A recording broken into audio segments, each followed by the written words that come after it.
dia, irmãos e irmãs. Abra comigo sua Bíblia, por favor, na segunda carta de Paulo a Timóteo, capítulo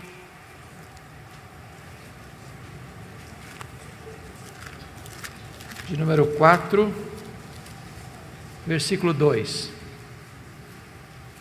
2 Timóteo, capítulo 4, versículo 2.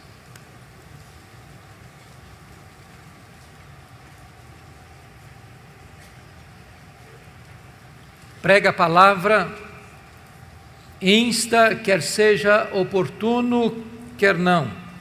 Corrige, repreende, exorta com toda a longanimidade e doutrina. Nós vamos falar nesta manhã sobre pregação expositiva. E eu gostaria de dizer para você que é pastor, sobretudo, e eu gostaria de pedir quantos pastores nós temos aqui. Levante uma mão, por gentileza, só para nós termos uma noção. Louvado seja Deus. Isso, eu gostaria de ver a luz acesa para eu perceber melhor. Amém, graças a Deus. Obrigado. Quantos presbíteros nós temos presentes? Ok, obrigado. Diáconos, quantos diáconos? Ok. Professores de escola dominical. Graças a Deus, muito obrigado. Preciso dizer para você que a palavra é o conteúdo da pregação e a palavra é a autoridade do pregador. A ordem de Deus é prega a palavra e não prega sobre a palavra. A palavra é o conteúdo. O pregador não cria a mensagem.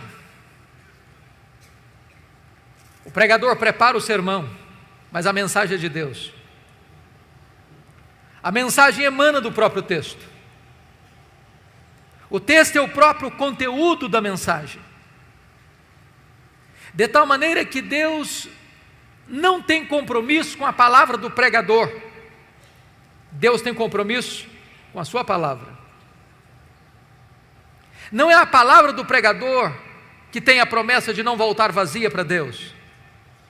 É a própria palavra de Deus que tem essa promessa. E nós só teremos o cumprimento dessa promessa se nós estamos pregando a palavra e não as nossas próprias palavras. A palavra de Deus é poderosa. A palavra de Deus despede chamas de fogo, faz tremer o deserto. A palavra de Deus é eficaz. Ela é a espada do Espírito. Não é a palavra do homem, não é a palavra do pregador. É por isso que pregação expositiva é tão importante, porque é o compromisso de pregar a palavra e não apenas sobre a palavra. É necessário dizer, meus amados irmãos, que a pregação é o instrumento que Deus estabeleceu para trazer os seus eleitos à salvação. Deus chama pela palavra. A fé vem pelo ouvir e ouvir a pregação da palavra. Daí é importante dizer que a pregação fiel das Escrituras é o principal elemento que leva a igreja ao crescimento saudável. E nós precisamos entender isso. No que concerne ao crescimento da igreja, eu acho que todo pastor, todo pregador, todo professor de escola dominical, todo crente fiel aspira o crescimento da igreja. Não é natural você se conformar com a esterilidade. É por isso que a pergunta certa não é o que é que eu devo fazer para a igreja crescer, mas a pergunta deveria ser: o que está impedindo a igreja de crescer? Quando a igreja prega com fidelidade no poder do Espírito Santo de Deus, a igreja cresce. Mas no que concerne ao crescimento da igreja, nós temos que ter dois cuidados, duas precauções muito sérias. O primeiro delas é o que nós poderíamos chamar de numerolatria, a idolatração dos números. Nós estamos vivendo uma situação hoje muito curiosa. A igreja, infelizmente, está importando a filosofia do pragmatismo para a sua agenda. E o pragmatismo foi a filosofia mais conhecida e mais popular do século XX. O que é o pragmatismo? É quando você diz assim: eu não estou interessado na verdade, eu estou interessado naquilo que funciona. Eu não me importo com o conteúdo, eu quero saber quais são os resultados. E aí a igreja evangélica brasileira, muitas vezes, capitulou-se a esse pragmatismo e tem, de certa forma, transformado a igreja num mercado. O consumidor é quem determina o que quer. Eu sou um balcão de serviço. O que você quer? Prosperidade? O que você quer? Saúde? O que você quer? Milagres? O que você quer? Sucesso? Você dá ordem. É o efeito Ibope, você decide o que você quer. Então, de repente, a igreja deixou a verdade, deixou de pregar a verdade e começou a oferecer ao povo o que o povo quer. Mas esse não é o evangelho. Mas esse não é o compromisso da Escritura. Esse não é o papel do pregador.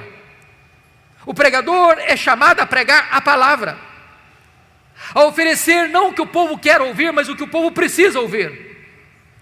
Não o que dá Ibope, mas a palavra de Deus.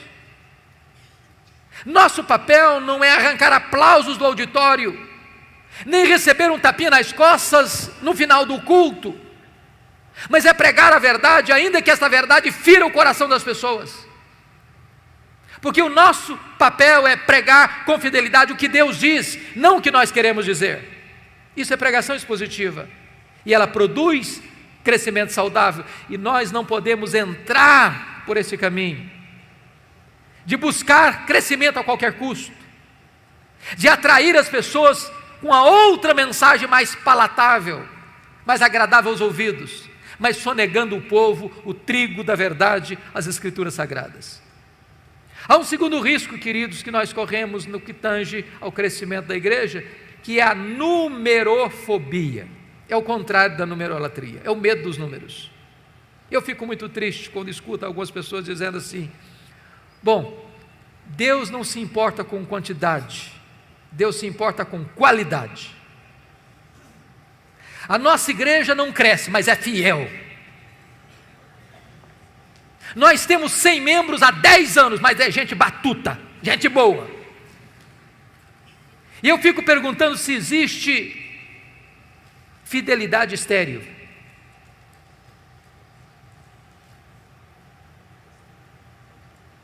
Muitas vezes nós tentamos justificar com a nossa teologia a nossa omissão, o nosso fracasso, nossa falta de poder espiritual, nossa falta de compromisso com a verdade. Quando eu olho para a igreja primitiva, eu percebo que aquela igreja estava comprometida com a qualidade de vida. E o resultado disso é que Deus acrescentava todos os dias os que iam sendo salvos. Quando a igreja tem qualidade, Deus dá a ela quantidade. Eu olho, por exemplo, aquela igreja sendo atacada de diversas formas. E pelo menos 3 formas o diabo usou para tentar impedir o avanço da igreja. Primeiro, capítulo 4 de Atos, a perseguição de fora para dentro. Como é que a igreja responde? Com oração e com pregação. Muda-se a tática no capítulo 5, agora não é mais a perseguição, o ataque de fora para dentro, agora é a infiltração. Satanás bota dentro da igreja um casal hipócrita. Como é que a igreja responde? Com discernimento, com oração e com pregação. Agora se muda a tática outra vez no capítulo 6. Agora não é mais a perseguição, não é mais a infiltração, não é mais o ataque de fora para dentro, nem de dentro para fora. Agora é a distração. Os apóstolos estão ocupados demais servindo as mesas. Não que servir as mesas fosse um trabalho indigno, mas estava tirando o foco dos apóstolos da prioridade. E eles param e dizem assim no capítulo 6, versículo 4: quanto a nós, nos consagraremos à oração e ao ministério da palavra. E se você perceber, oração e o ministério da palavra são os dois grandes elementos que levam a igreja a um crescimento saudável. Nós estamos hoje, com as leis do marketing, muitas vezes tentando produzir o crescimento da igreja através de técnicas de crescimento de igreja, usando métodos modernos, buscando recursos da tecnologia humana, ou da metodologia humana. Mas se nós queremos encontrar uma resposta para o crescimento saudável da igreja, nós não teremos que ir para as técnicas do pragmatismo moderno, nós temos que voltar ao livro de Atos. É lá que tem a receita, e a receita para o crescimento saudável da igreja é oração e palavra. Esse assunto é um assunto tão relevante, queridos, que no ano de 1930, um missionário chamado Donald McBrevin, um americano que estava trabalhando na missão na Índia, foi inquietado por uma pergunta: por que algumas igrejas crescem e outras não? E para responder essa pergunta, ele deixou o seu trabalho administrativo e percorreu vários países e continentes, fazendo essa mesma pergunta, examinando tantas igrejas. Por que algumas igrejas crescem e outras não? Esse homem visionário chegou ao ponto de criar um instituto de crescimento de igreja em Oregon, nos Estados Unidos. E ele é tão apaixonado pelo tema que ele começou o instituto com apenas um aluno. E esse aluno nem americano era um boliviano. Mais tarde, 1965, o seminário de Fuller, na Califórnia, convidou-o para vir e abriu ali o que nós chamamos de um Instituto de Crescimento de Igreja. E Donald McBrevin foi um homem tão importante na sua época que ele foi considerado o mais importante missiólogo do século XX. Até porque a igreja naquele tempo estava enfrentando dois graves problemas: liberalismo de um lado e o seu filho legítimo, que é ecumenismo. A igreja estava sendo devastada por essas duas frentes.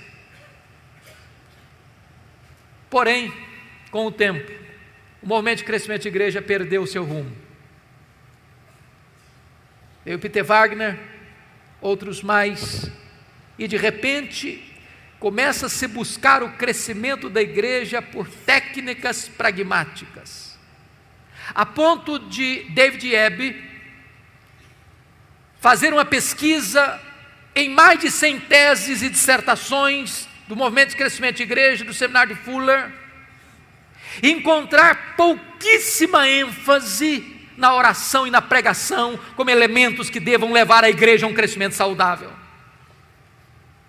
E aqui, meus amados irmãos, nós precisamos entender que se a igreja evangélica brasileira quer de fato entender o que é crescimento da igreja, nós temos que entender que o crescimento da igreja passa pela oração e pela pregação fiel das Escrituras.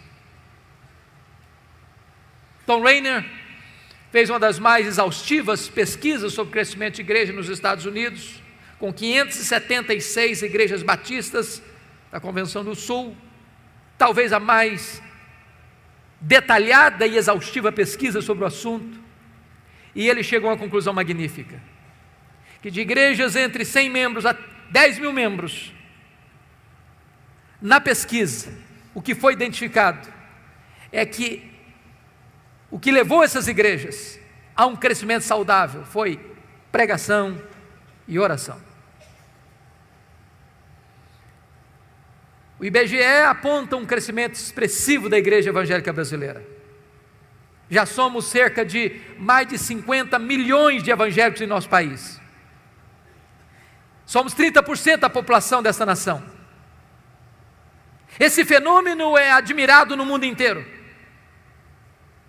Quando a igreja evangélica recua na Europa e na América do Norte, a igreja evangélica avança no Brasil.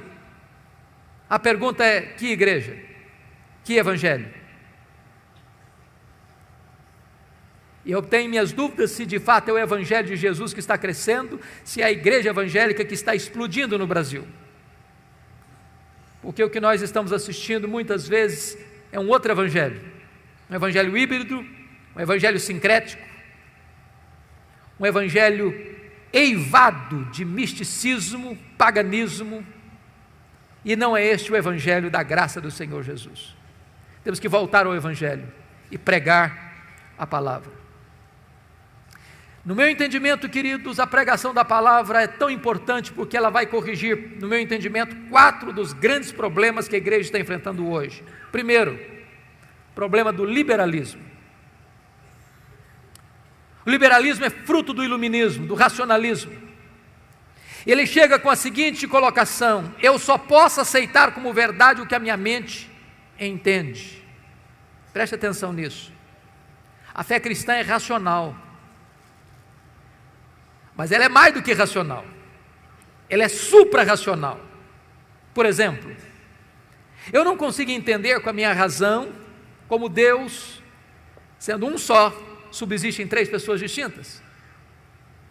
De tal forma que o Pai não é o Filho não é o Pai não é o Espírito Santo não é o Filho nem o Pai. São 3 pessoas distintas, mas um só Deus. Nós não somos politeístas. Eu não posso entender com a minha razão como é que o Deus que transcende, é transcendente, é maior do que tudo que Ele criou, pode se fazer carne, entrar no ventre de uma mulher e nascer numa manjedoura. Eu não posso explicar racionalmente os milagres. Então, quando a minha mente não consegue ir além, eu creio. Porém, o racionalismo diz: não, eu não posso aceitar. E o que aconteceu? O liberalismo, onde entrou, matou as igrejas. Olha a Europa hoje, conhecido como um continente pós-cristão. Olha algumas igrejas na América do Norte, no Canadá hoje, nos Estados Unidos, Canadá hoje, chamadas Dead Church, igrejas mortas.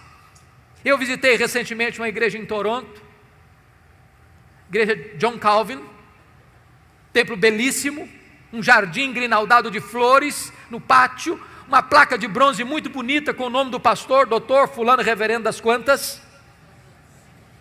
E quando eu cheguei para perguntar quantos membros tem esta igreja, me responderam: tem 15 membros. Tem um culto a cada 3 meses.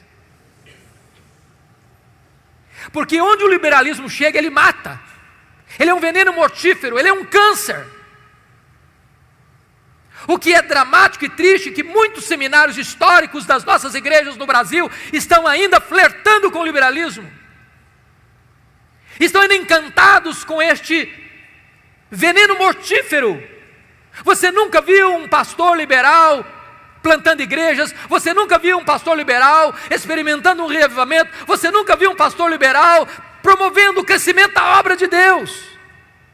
Porque onde o liberalismo chega, ele mata a igreja. E preste atenção nisso, o liberalismo não começa na igreja, começa nos seminários. Da cátedra ele vem para o púlpito, e do púlpito ele mata as igrejas. A única maneira de enfrentar o liberalismo é pregando a palavra.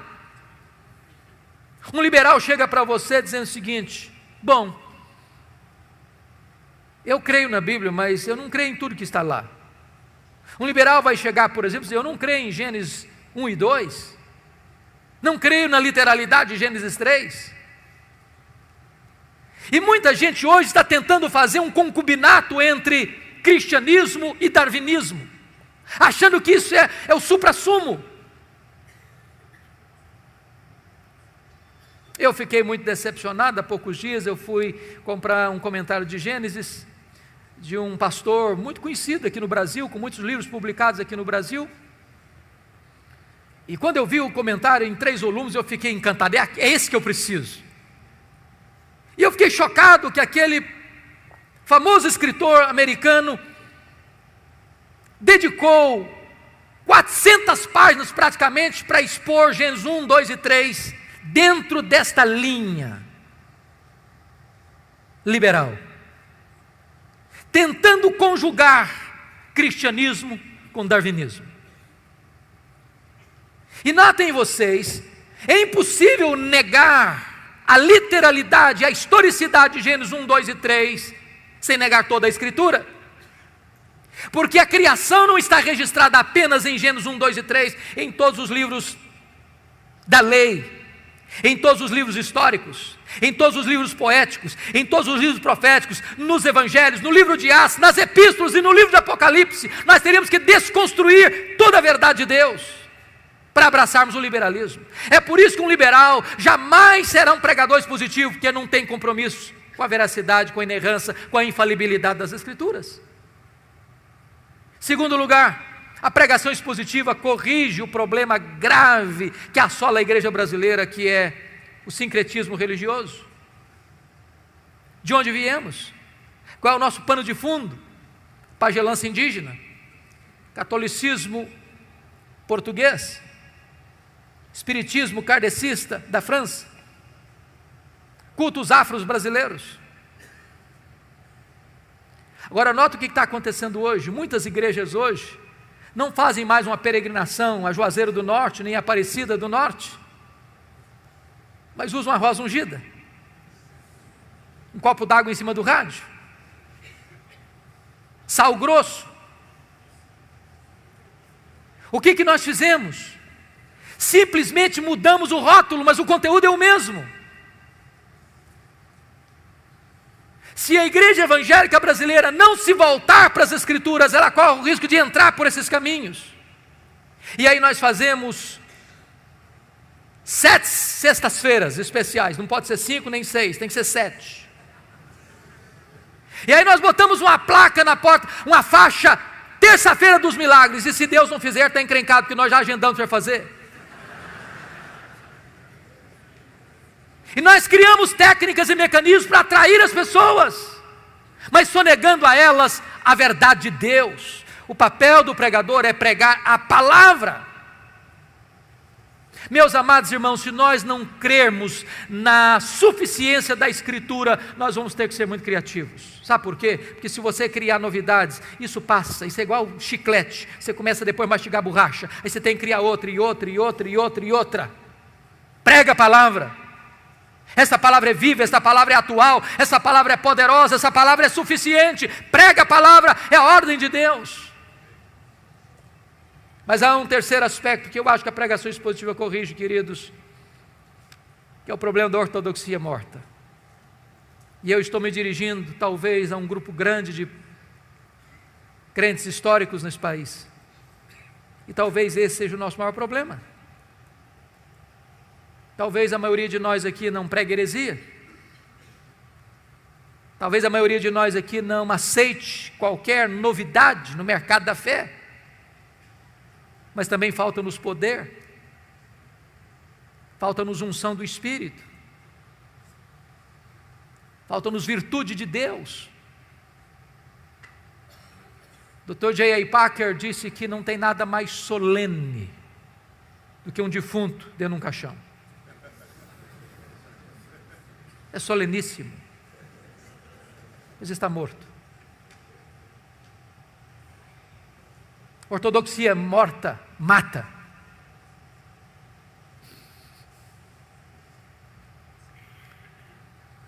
Quando Eliseu mandou Geazi botar o bordão profético no rosto do menino morto, diz a Bíblia que o menino continuou morto. O problema não era o bordão, o problema é quem carregava o bordão. A mulher de Sarepta disse para Elias: agora eu sei que a palavra de Deus na tua boca é verdade. Isso me faz tremer, porque a pergunta é: meu Deus, então será que a tua palavra na minha boca pode não ser verdade? Porque uma coisa é proferir a palavra de Deus, outra coisa é ser boca de Deus. Eu tenho que concordar com Ian Bounds, um metodista piedoso do século XIX, quando ele disse que nós estamos à procura de melhores métodos e Deus está à procura de melhores homens. Deus não unge métodos, Deus unge homens.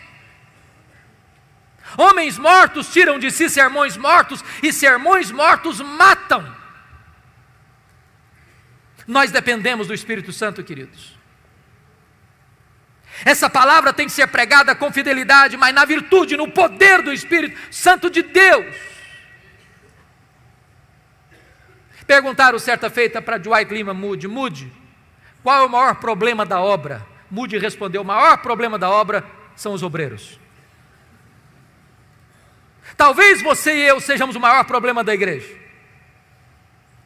Se o púlpito pegar fogo, os bancos também pegarão.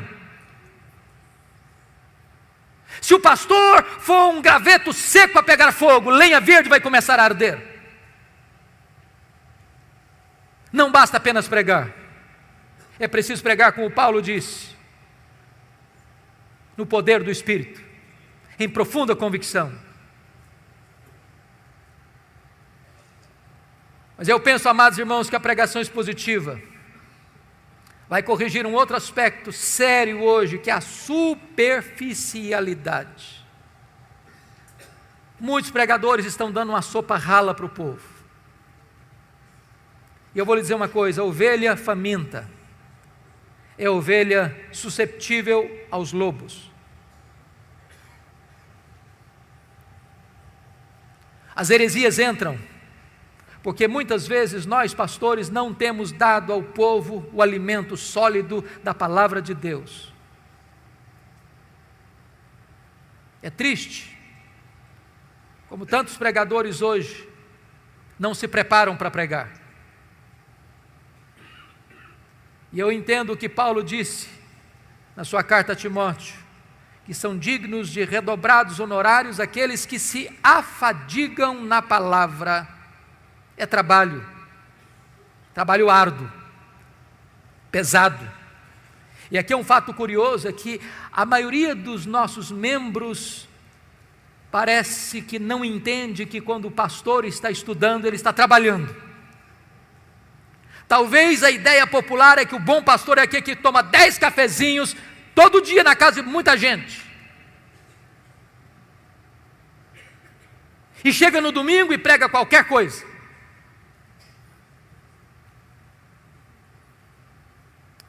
Certa feita, um membro passava perto da casa pastoral e viu o pastor estudando e perguntou: está descansando, pastor? O pastor disse: não, estou trabalhando. Na volta o mesmo passou, o pastor estava lá no quintal, carpindo, capinando. Aí a pessoa disse: está trabalhando, pastor? Não, agora estou descansando.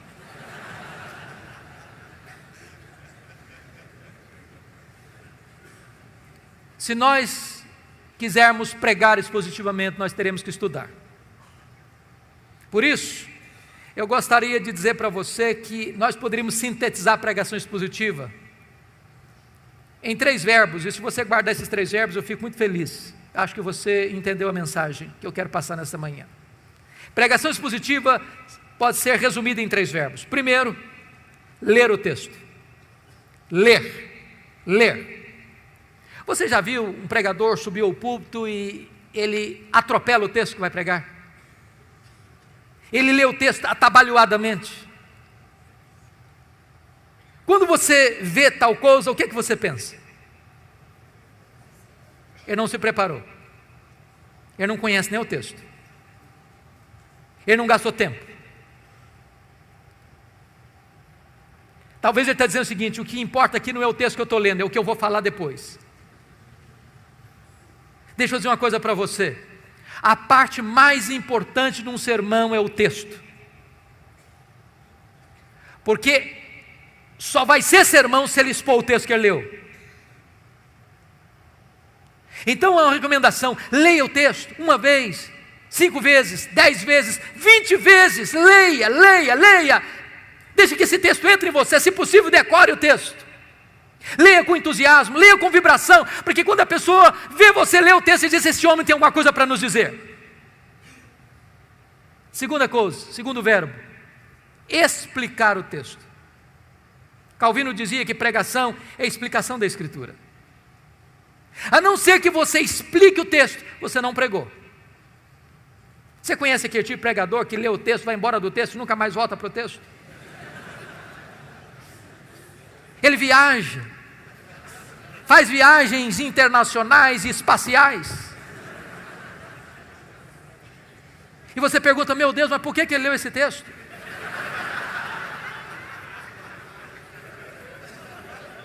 Você conhece aquele tipo de pregador que diz assim, eu já tenho o sermão, só preciso encontrar um texto agora? O sermão emana do texto. O sermão é a explicação do texto. E por isso nós temos uma palavra técnica que os pastores conhecem, que é exegese. Exegese vem de um prefixo ex, que significa tirar do texto o que está no texto. Cave o texto, descubra o texto, veja o que está lá. E às vezes nós não encontramos essas pepitas de ouro na superfície, é preciso cavar. Esse é o papel do pregador. Ir para o texto, perguntar ao texto, mergulhar no texto, descobrir as riquezas do texto, trazer isso à tona. Sabe, irmãos, quando uma igreja se acostuma com pregação expositiva, ela não quer mastigar palha mais. Depois que ela descobre a riqueza da Escritura, ela não tolera mais escutar sermão que não seja focado na Escritura, que exponha a Escritura. O contrário de exegese é eisegese. Exegese tem o prefixo eis, significa colocar lá, o que não está lá. Tem muito pregador que vai para o púlpito com as suas ideias, e ele tenta impor ao texto o que ele pensa, o que ele acha. Ele já tem uma ideia preconcebida, mas isso não é pregação. Pregação é quando você vai para a Escritura e deixa que a Escritura fale, você é apenas o canal, você é apenas o instrumento. O terceiro verbo, importante pregação expositiva, primeiro é ler o texto, segundo é explicar o texto, o terceiro é aplicar o texto. Dr. John Stott escreveu um livro importantíssimo, que penso ainda não está em português, Entre Dois Mundos, e ele disse que pregação é a união desses dois mundos, o texto antigo com o ouvinte contemporâneo. Se você não conectar o texto ao ouvinte, você não pregou. Pregação não é um discurso diante do auditório. Pregação é uma palavra ao auditório. A pessoa precisa entender, é com você que eu estou falando. É como aquele pregador que foi pregar em João 10 e falou sobre a ovelha, falou sobre o pastor, falou sobre os lobos, falou sobre os campos, falou sobre os prados, falou sobre as águas, falou sobre a grama verde, falou sobre a lã da ovelha, falou e terminou o seu sermão depois de 1 hora, há 2000 anos, lá nas pastagens da Palestina. E o auditório perguntou, e daí? E daí? Isso tem a ver comigo? Pregação precisa ter aplicação.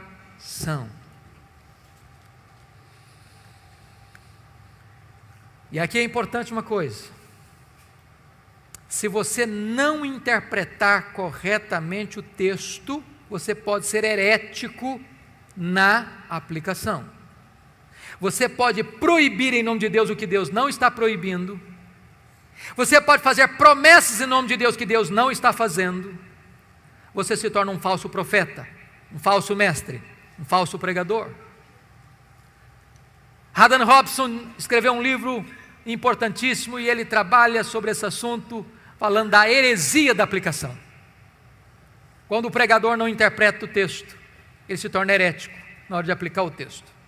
Há pouco tempo eu estava vindo de Governador Valadares, fui pregar lá um dia à noite, retornando para Vitória, já por volta das 3 horas da madrugada, com muito sono, quase chegando em Vitória, eu disse, meu Deus, eu não aguento o sono. E aí eu liguei o rádio para ver se eu me desparecia um pouco. E um pregador pregava animadamente sobre Sansão, e eu fiquei ligado nele para tentar não ficar desligado do volante. E lá pelas tantas ele disse o seguinte, se você tem que enfrentar os seus leões, como Sansão enfrentou o leão. Eu disse, eu também tenho que enfrentar o meu leão. E ele disse, se você vencer o seu leão e matar o seu leão, você tem a recompensa, você pode chupar o mel da sua caveira. Aí eu pensei, meu Deus, ele não entendeu o texto. Porque ele não entendeu o texto, ele aplicou o texto erradamente e cometeu uma heresia grave. Porque o mel da caveira do leão para Sansão não foi recompensa, foi uma quebra de um pacto que ele tinha feito com Deus, de nazereado. Ele não podia tocar em defunto, ele não podia tocar em cadáver. Se nós não entendermos a Escritura, nós vamos correr o risco de aplicar de forma herética. Mas talvez você pergunte assim: pastor, quais são as razões por que hoje poucos pregadores pregam expositivamente? Eu vou lhes dar algumas razões. Primeiro, penso eu que muitos seminários ainda não estão comprometidos com o ensino aos seus alunos sobre pregação expositiva. Eu fiz seminário há 30 anos e na minha época não se aceitava pregação expositiva. Quando um aluno tentava fazer um sermão expositivo no púlpito, ele era criticado. Talvez porque não entendêssemos bem o que era pregação expositiva naquela época. Mas é triste como se dá pouca ênfase à questão da pregação ainda nos currículos dos seminários. Somos mais treinados a defender a Bíblia do que pregar a Bíblia, como se a Bíblia precisasse da nossa defesa. Olhe os currículos. Se a maior tarefa do pastor é pregar a palavra, isso deveria refletir no currículo dos seminários. Passamos sobre esse assunto como o gato passa em cima de brasa. Segunda razão por que poucos pregadores pregam expositivamente é porque muitos pastores têm uma biblioteca sofrível.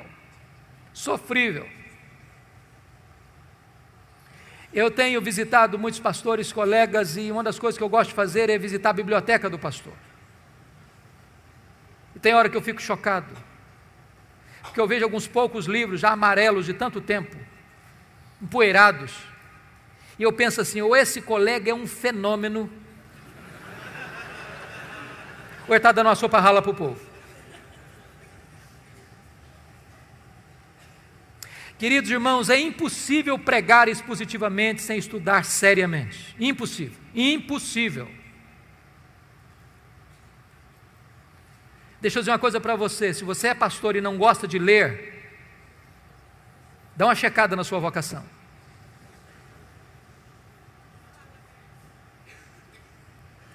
E eu estou falando para líderes aqui, que não são pastores, e eu queria dar um conselho, se eu posso. Por que os pastores não pregam, não têm uma boa biblioteca? Por duas razões, pelo menos. Primeiro, porque o salário pastoral, em média, não é aquelas coisas tanto não. Quando um pastor às vezes empata o jogo para comer, eu já é um herói. E aí ele não tem dinheiro para comprar livro. Graças a Deus, porque nessa conferência vocês têm livros com ofertas especiais. Então, o conselho seria esse. Se você é líder de igreja aqui, quem sabe você consiga lá na liderança botar uma verba para o seu pastor comprar livro todo mês.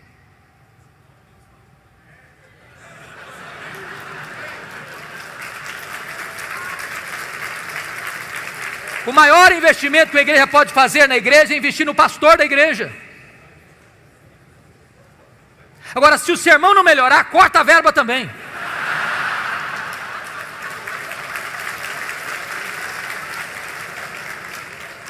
Porque livro para enfeitar a biblioteca também não resolve nada.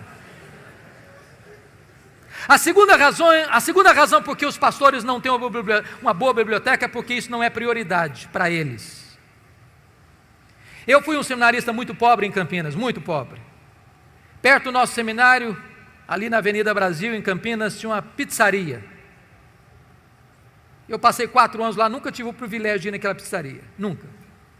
Eu passei 4 anos no seminário com um ternozinho muito michuruco, nunca comprei um terno. Mas nunca deixei de comprar livro. Já passei no ministério 8 anos sem comprar uma camisa, nunca deixei de usar nova não, porque tem crentes generosos que ofertam ao pastor de vez em quando. Mas nunca deixei de comprar livro. Você não pode entender um pastor sem ferramenta para trabalhar. Você não pode entender um lavrador sem uma enxada na mão. Você não pode entender um cirurgião sem um bisturi na mão.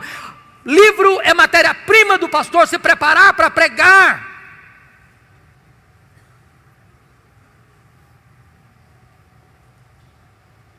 Outra razão que eu penso que os pastores não estão pregando expositivamente hoje é porque nós estamos lidando com a terrível tensão entre pregação e liturgia nas igrejas.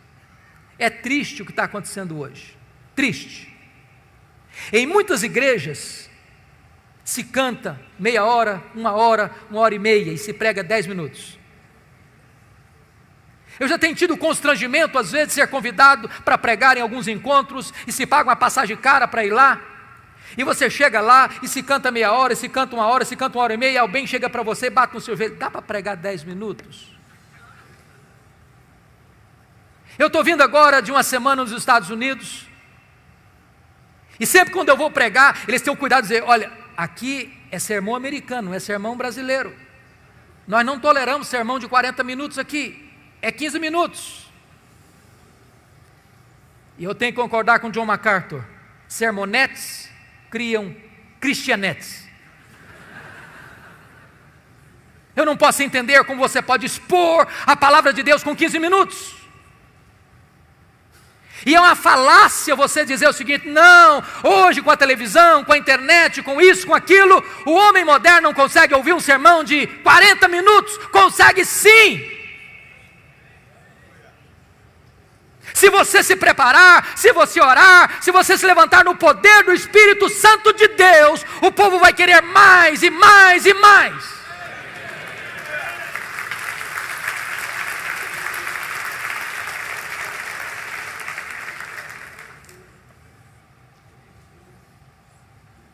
A palavra de Deus precisa ser o centro, queridos, o centro.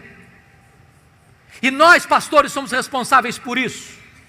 Nós somos os responsáveis pela liturgia da igreja. Não delegue, não terceirize a liturgia da igreja para que você perca o controle disso.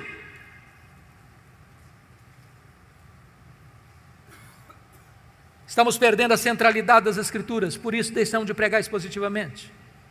Precisamos voltar às Escrituras, à centralidade das Escrituras. Mas eu vou lhe dizer quais são as vantagens de se pregar expositivamente falando. Quais são as vantagens? Primeiro, queridos, a grande vantagem da pregação expositiva é que você não tenha o desejo de ser popular, mas você tem um compromisso de ser fiel. O centro da pregação é esse, assim diz o Senhor. É a palavra de Deus, é a autoridade da palavra de Deus, é voz de Deus.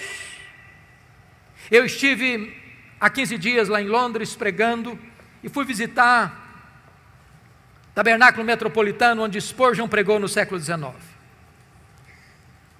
E eu peguei um de seus livros, lá na livraria da igreja, e chamou minha atenção um fato, eu já sabia disso há tantas vezes, já tinha lido tantas vezes, mas acendeu novamente ao meu coração essa verdade. Quando Spurgeon se levantava para pregar, ele tinha o seguinte entendimento: quando o povo escuta a pregação fiel da Escritura, não é a um pregador que o povo está ouvindo, é ao próprio Deus que o povo está ouvindo. É a palavra do Deus vivo que o povo está ouvindo, e nós precisamos criar esse entendimento, amados.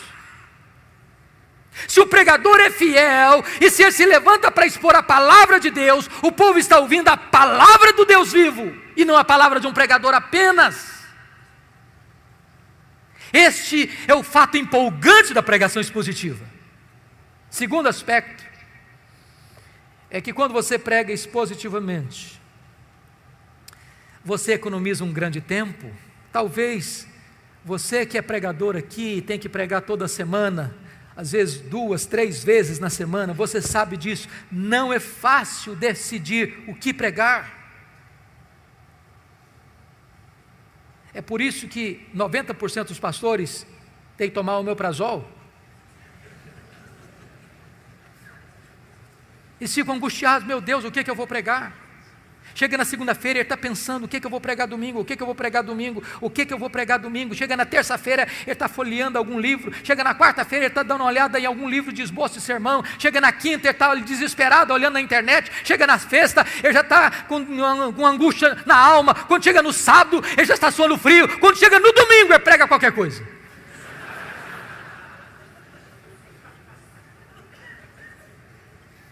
Se você tem um compromisso de pregar expositivamente, você tem um cronograma, você termina o seu sermão no domingo à noite, já começa a preparar seu próximo sermão.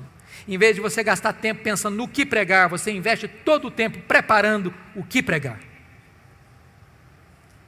É claro, queridos, que nós, penso eu, não deveríamos iniciar sendo exaustivos, como um Mark Lloyd Jones, por exemplo, que pregou vários anos em Romanos, vários anos em Efésios. Eu acho que se formos fazer isso aqui, a gente corre o risco de enfrentar alguns problemas. Eu conheço um colega que começou a expor Atos na igreja. Tinha 200 pessoas na quarta-feira ouvindo sobre Atos. Depois de mais de um ano, ele estava em Atos 12, e o auditório dele cresceu de 200 para 40. E quando falava em Atos, o povo sentia urticária. O problema não é a pregação expositiva, o problema é que às vezes as pessoas se perdem nos detalhes. Às vezes se pensa em pregação expositiva, lê um versículo: meus irmãos, essa palavra vem do grego tal, etc e tal. Agora a segunda palavra também vem do grego tal, que significa isso. Agora vamos para a terceira palavra. Aí o povo não entende, ele se perde no meio da floresta atrás de uma árvore. Então, se você não tem ainda o hábito de pregar expositivamente, comece com um livro pequeno, não seja tão exaustivo. Gere no povo gosto pela Escritura.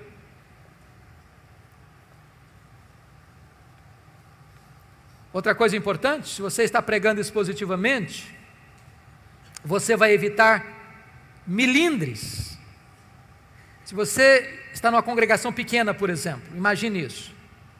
E você tem um líder da igreja que está enfrentando uma crise conjugal séria, ele está pensando em sair de casa, se divorciar, e aí você chega no domingo de manhã na igreja e diz: meus irmãos, hoje eu vou pregar sobre Mateus 19, sobre divórcio. Aí o líder já torce o nariz. Esse pastor está querendo pregar sermão carapuça para cima de mim. E aí no meio do sermão o cara se levanta e vai embora. O que você vai pregar? Como aquele pregador que foi pregar numa igreja e ele estava indo para o púlpito e um líder da igreja puxou o paletó e disse: o senhor não pode pregar aqui sobre bebida, porque o cara que mais dá dinheiro aqui para a igreja, ele é chegado numa branquinha, então o senhor faz favor de não tocar nesse assunto. Caminhou um pouco mais, outro puxou o paletó e disse: o senhor não pode pregar sobre jogo, porque a família mais rica da igreja é chegada em jogo de azar e tal, então o senhor não toca nesse assunto. Andou mais um pouquinho e falou: o senhor não pode falar sobre adultério, porque a pessoa mais conhecida na cidade está frequentando a nossa igreja, está vivendo um caso de infidelidade conjugal, então não toca nesse assunto para nos constranger. Aí o cara foi para o púlpito, aí se levantou e disse: meus irmãos, eu estou encrencado hoje. Eu não posso pregar sobre bebida, eu não posso pregar sobre jogo, eu não posso pregar sobre adultério. Aí levantou um gaiato no final do auditório lá: prega sobre os judeus, não tem nenhum judeu aqui.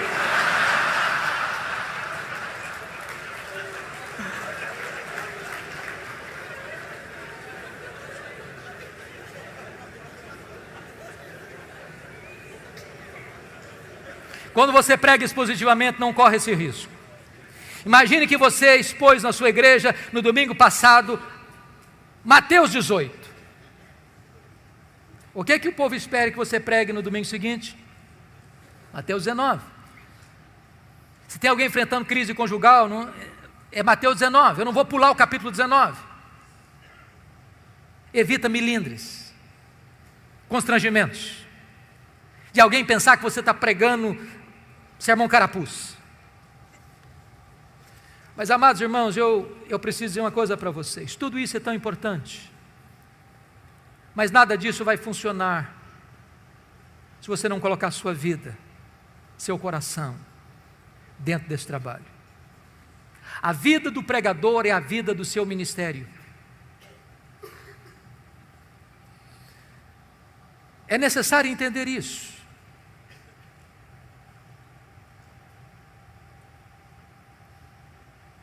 E eu fico preocupado ainda hoje quando a maioria dos nossos seminários cuidam mais da cultura da cabeça do que da cultura do coração. É triste admitir isso, mas é um fato. Muita gente que vai para o seminário com o coração quente, sai de lá com o coração gelado.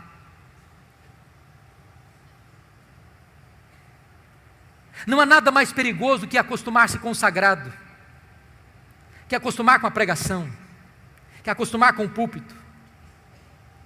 E de repente você faz isso como um profissional, virou rotina.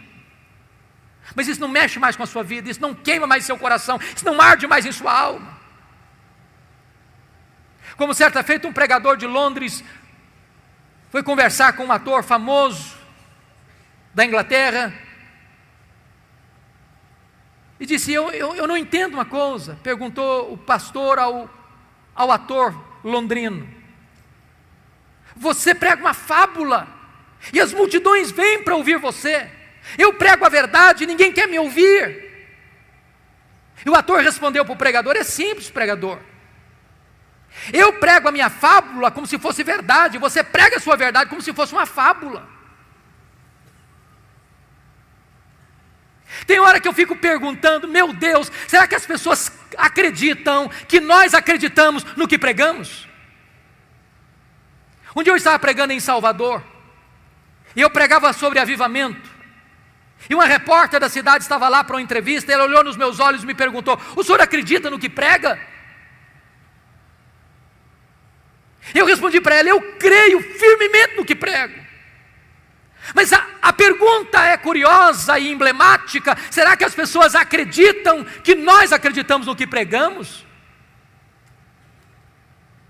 Um dia, no século XVIII, alguém viu David Hume, o patrono dos agnósticos, correndo em Londres.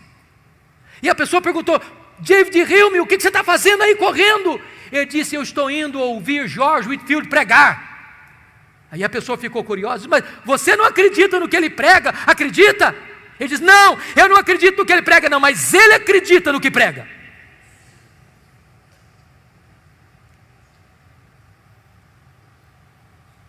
Amados irmãos, nós precisamos desesperadamente de um reavivamento no púlpito. Desesperadamente.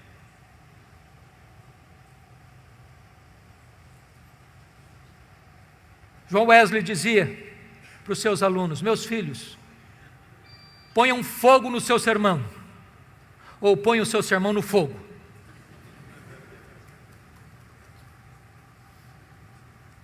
Que Deus nos ajude, para que nós sejamos homens de Deus, mulheres de Deus, gente comprometidos com Deus, os vasos limpos que Deus há de usar para a sua glória. Que nós vejamos para a glória de Deus um reavivamento da pregação expositiva, da pregação bíblica em nossa nação. E eu estou seguro disso, irmãos: se a igreja brasileira voltar-se para a palavra, voltar-se para a pregação expositiva e pregá-la com fidelidade no poder do Espírito Santo de Deus, sim, nós teremos um crescimento saudável da igreja, para a glória de Deus, em nome de Jesus. Amém.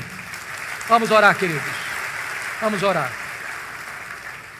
Deus amado, aplica a tua palavra ao nosso coração. Esta palavra é um tesouro tão precioso.